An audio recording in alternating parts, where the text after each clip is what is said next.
Hello, my name is Sekit, and today I'm doing something a little different.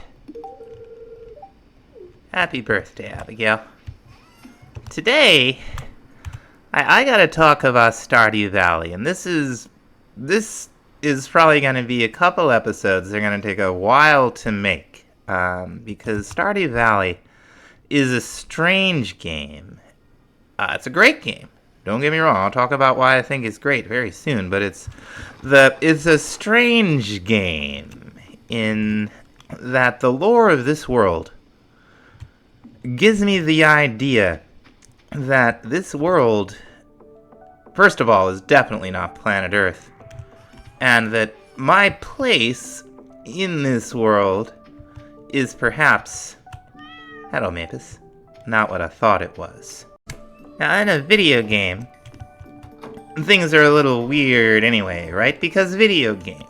Now that right there is not something that anyone could normally do. And we're gonna be hand-waving that sort of thing.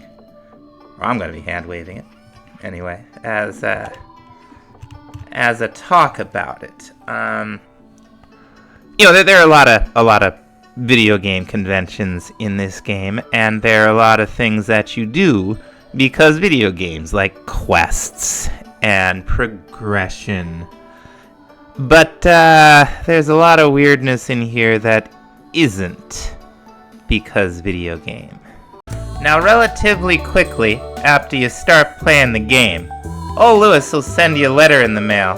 What's up, haircut? Asking you to find his lucky purple shorts. He's lost them somewhere.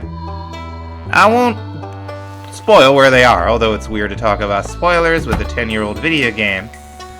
However, here's something that's not part of the lore that I'm going to talk about, which is probably the best example of the because video games. Now, there's no reason. The thing itself is because video games, right? This is a maze. You can't affect any of this. Even the fact that the stairwell works to go down a level is because video games. It's all because video games. And what's because video games most of all? How do we even get in there? Oh my goodness. Alright.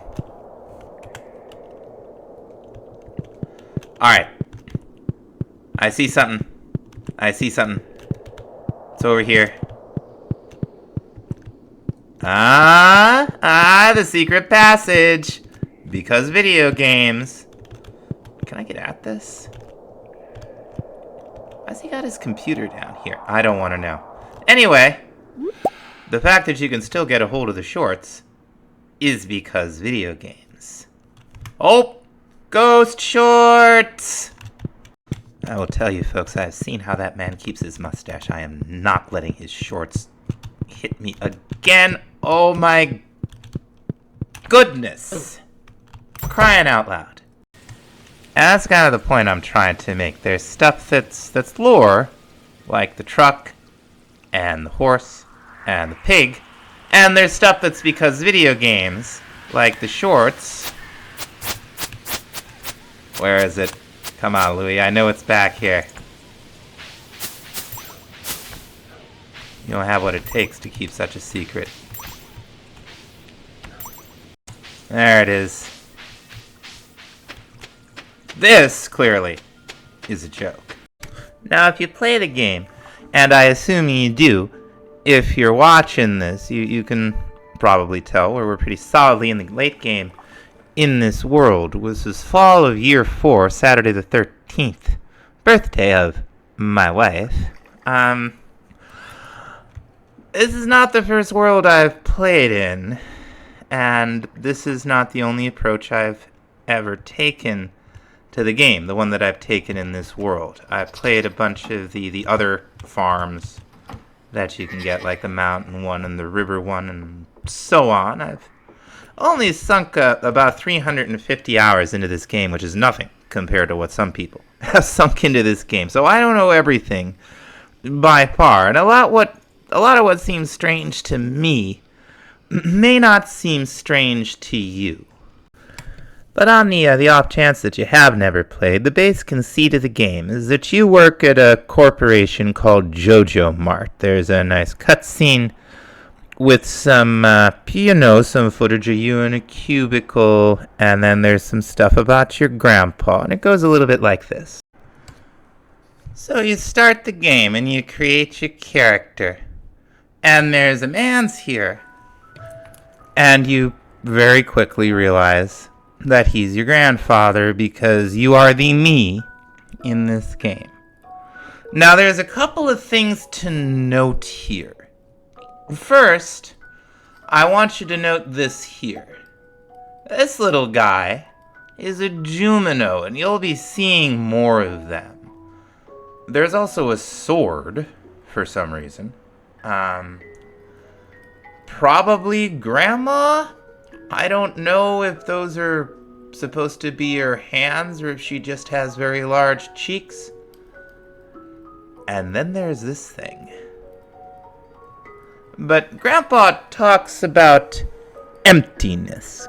And emptiness is very important for what's probably going to take me about 6 months to tell you. Now, when you come to Pelican Town and get off the bus, which immediately breaks down, apparently, the first person you meet is Robin. She'll be very important. She introduces herself, and again, we get Lewis again. Okay, he's the mayor. He's over here at our farm. It's right over here, wherever that is. That's because video game, and we show up, and it's a catastrophe, right? This New Thalias farm, we're about to do our little dance that we always do when we're freaking out. Robin doesn't understand what's going on. She thinks it's overgrown. But, we're 5 minutes in. I've just gotten to town, and she's already starting in on chores. The next person you meet is a very strange guy. This is Lewis, apparently the Lewis that your grandpa was talking about in his letter. I don't know when Grandpa wrote the letter or how many years is XX years later. I assume it's double digits. But Lewis was that just Grandpa's turn of phrase, old Lewis? Or has Lewis been old for a very long time? Now, speaking of Lewis,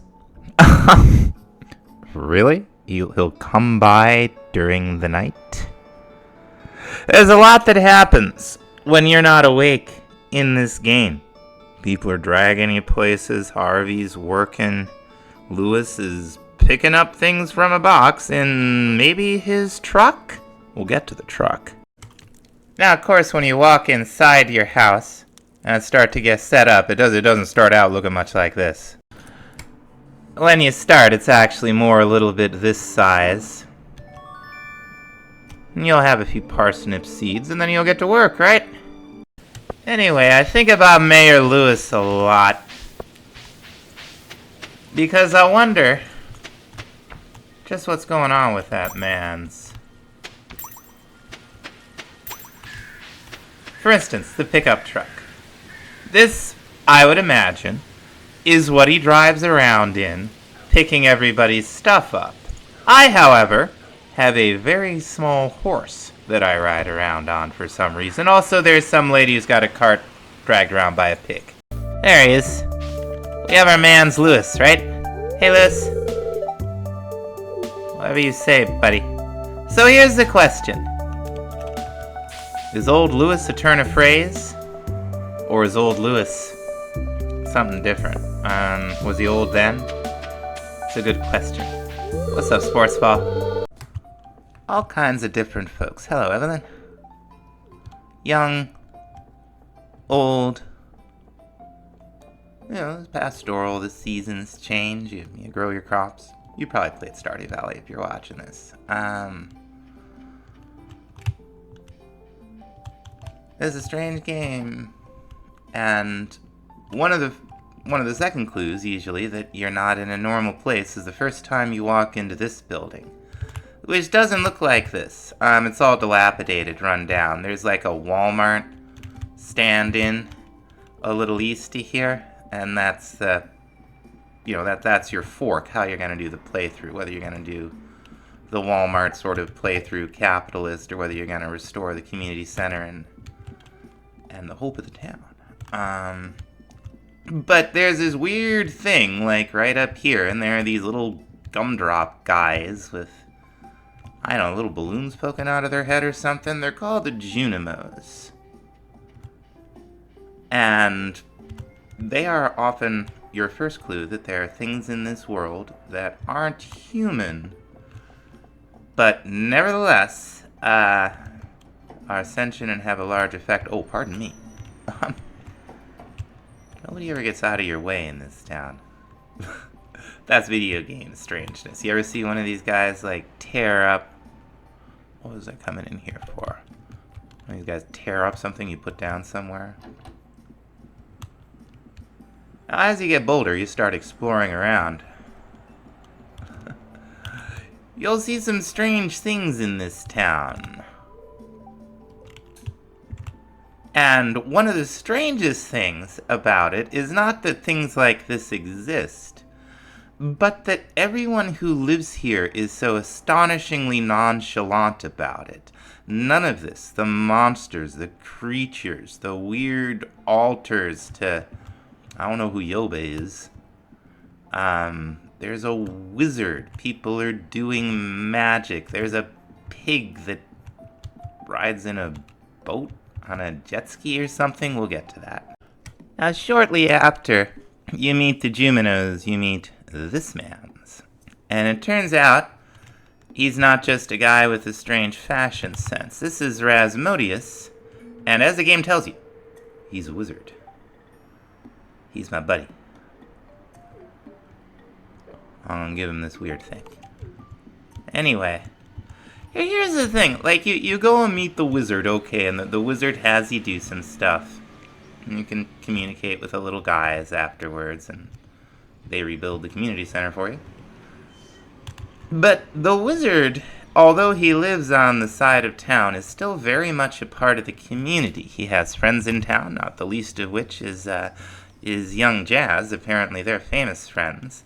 And as we'll see later, he's also old friends with Linus. And I don't think they're the only ones. He comes down to town every year and sets up this big thing for this world's version of Halloween. And, although people are perhaps a little cautious about him, he does not seem particularly remarkable to them. Although it's not Earth, it's like Earth. Where is he? There he is. We can see Sebastian over here. He's having a cigarette. So clearly there are cigarettes here. Thanks, buddy. But another clue that we're not exactly in Kansas anymore, hey Linus, are these characters who you also meet very early in the game. Yeah, just a straight up couple of sword guys in an adventurers guild. There's bounties for all these monsters. They want us to kill a lot of them. And he sells all manner of implements of destruction. Now, you could kind of hand-wave all this as video game, except that, again, everyone in town knows these guys. They show up to the festival. You see Robin the carpenter talking to them sometimes, especially in the desert. She talks about how, although they're neighbors, they never really get to talk much. She's glad to talk to them out here. So, although there are normal things like doctor's offices and bars and little shops and a Walmart stand-in, there's also wizards and adventurers and monsters and magic, and it doesn't stop there. And what I found myself wondering is why. If it's not just because video game, why is this place like this? So, side by side with relative normalcy, we have things like this. And, again, this is the kind of thing I would hand wave as just being a video game, except that you find the scrolls that teach you how to speak his language down here. You give them to a, at least by all appearances, regular guy who works at the museum, and with his knowledge and you, I guess, you learn how to speak the language. People know there's elvish stuff around, and then there are the monsters. Can we talk about the monsters?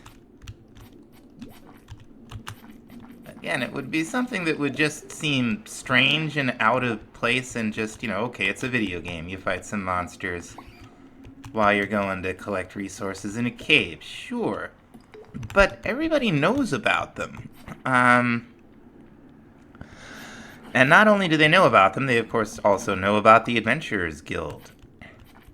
Abigail, who, part of the reason of all the marriageable and romanceable characters in the game, I chose her to be the wife because she makes me things that are of great use down here, like bombs. She also comes down here herself. She's the only, she's up on level 20 playing her flute, basically. You can talk to her up there. In fact, I don't know, maybe she's up there now. Now, it's pretty obvious in the game that you've never seen a Jumino before, for example. However, you're no stranger to magic. You were working in a cube farm, a little computer jockey. Look at you now.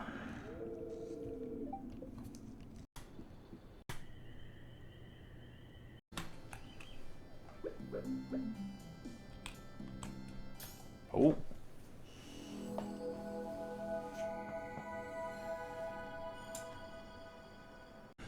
Now, it's not clear whether you come equipped with the knowledge or whether you learn it through your continuing relationship with the wizard. Your conversations in this game are always one line long per day, it seems. And the seasons go by pretty fast. But, as you become best friends with all these people, they're constantly sending you letters and stuff. And you could be picking up the magic that way. But, I guess the point is that you do. A lot of things don't change in Stardew Valley. The children never get old. No one ever seems to die, no matter how much time you spend here. But it's not like things don't change. The community center is the most obvious example. But that's not the only effect. Excuse me, Emily. Or the only change that you can see come to the world. Now, it's not like there isn't death here, or at least something that looks like death to the point where people make graveyards. With a gift as precious as the sky, a rainbow forged from land not sea, the galaxies will heed your cry. Is that a gravestone? I don't know. Is this one Grandpa's? Who knows? It's so old nobody can read it. This one? Mona? Mona, memory serves, means mine. That's interesting. We'll come back to that. Well, when you start, Pam's living in a trailer with her daughter Penny, a bottle of wine outside. Everybody likes Pam. Everybody likes Penny. Now, speaking of change, Pam now has a house. She doesn't live in that trailer anymore. She's still got her nice bottle of wine.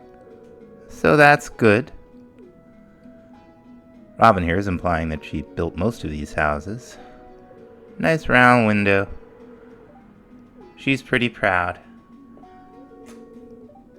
Now she's talking, but things do change around here. People's conditions do change. But a lot of things don't, also. Speaking of high weirdness that nobody seems particularly bothered about, there's all this business. So apparently, this is all very normal. There are these glowing jellies, which are float very close to the surface, and our man Lewis lets loose a boat that's gonna guide them into the shore, and everybody gathers around to watch this. It's not clear if this has something to do with their yoba or what, but here they are. Everybody's gonna watch them go by. You know, strange glowing jellyfish, but they're gonna come up here and do a little dance for some reason. They're going to form a chorus line of jellyfish. See that? Say hello to everybody. Oh, Robin's surprised. They're not that surprised, though, are they? Everybody's like, oh, wow, but not like running away because this is super weird. There's an improbably fancy one. Everybody's kind of watching it. Demetrius, the scientist, not even tripping. Harvey, just looking out. So there's a lot to talk about, there's a lot to think about, but it boils down, for me, to two things. On the one hand, we have a place that is on the surface normal, full of normal people that you might meet in any town. And on the other hand, we're clearly not on planet Earth. There's wizards, magic, monsters, and not only is all of that true, nobody here seems to think any of that's weird. Y'all remember Robin from the beginning of the video? She made me this place for this purpose. I can give them water and apparently they'll breathe. This is normal here, okay? So why is it like this here? Well, I have some ideas. Why do things change here, clearly? Like, why can I repair the community center or go the other route, but still, no one ages. And not only do they not age, but if you get tired of them, you can do something about them. Now, on the one hand, you have Joja Mart, perhaps representing progress in the modern age, but as we saw, as you all saw in the cutscene at the beginning of the game, clearly representing soulless capitalism and the potential destruction of a peaceful pastoral way of life. And on the other hand, you got characters like Key and Rasmodius and Grandpa, and this weird town where, although time is clearly passing, nothing is ever developing past a certain point. And while I would love to hand-wave that, because video games, because of the way some of these things are presented in the lore, I can't just hand-wave it. In a lot of ways, it seems like you're one of the only people here in the town with any kind of meaningful agency. But I feel like that's not real. Now, the title of the series is obvious clickbait. Stardew Valley, like it says in the title, isn't a horror game.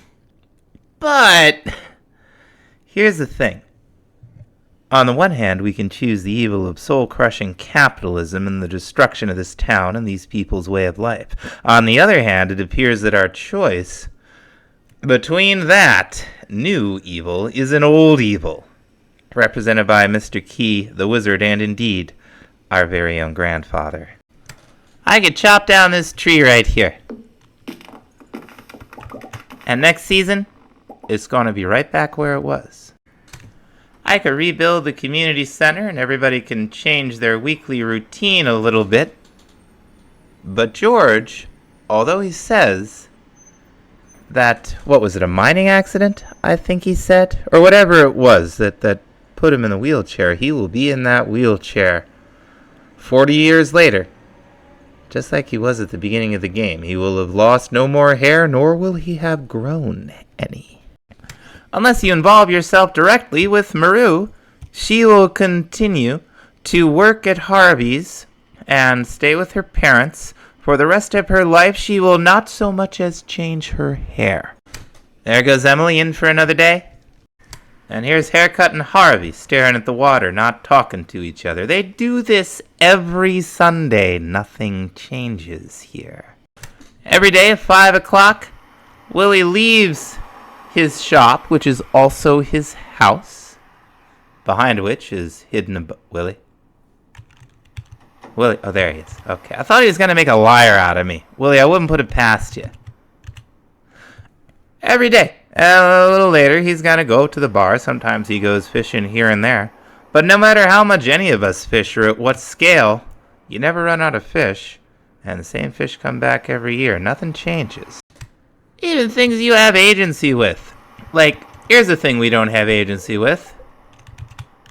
Elliot's cabin. He's not home. We're best friends with him. He's never going to move out of here unless we marry him. It'll always be with the algae floors and his weird, terrible piano. He'll finish his book, but he ain't going anywhere. If I were to put something down in Penny's path here, she'd get angry and tear it away. Nothing changes. Not only does nothing change, they're actively involved in nothing changing. Why is that? Hey, Shane. Hey, buddy. You see, you say that, but I feel like you just, like, showed me your own, like, home-raised blue chickens, and here you are. Shane, you haven't really changed, have you? Yeah, nothing's changed. That's what I've been saying. Now, I'm here to tell you, the biggest potential change that could come to Stardew Valley is JojaMart. JojaMart could upset the status quo. JojaMart could change things entirely. But does it? Is it only on the surface? Is it you that makes that choice? Because I'll tell you, there's one thing that's making this place the way it is. It's natural resources, folks. You see iridium in a lot of video games. It's, a famously used rare metal. But it's not like adamantium or mithril or some of the other fictional metals. Iridium is real. It's very rare on Earth. We only find it in meteorites. The meteorites are full of iridium, and there's iridium everywhere. And there are hints, and more than hints in some cases, here and there in the game, that what's really happened here and what makes this place so different than Earth, and maybe, just maybe, why the citizens of Pelican Town are so comfortable in their town that both changes and doesn't change. It's all about that iridium. And we'll be looking at some more of that in the next episode. So thank you all so much for watching. We'll see you then. Bye-bye.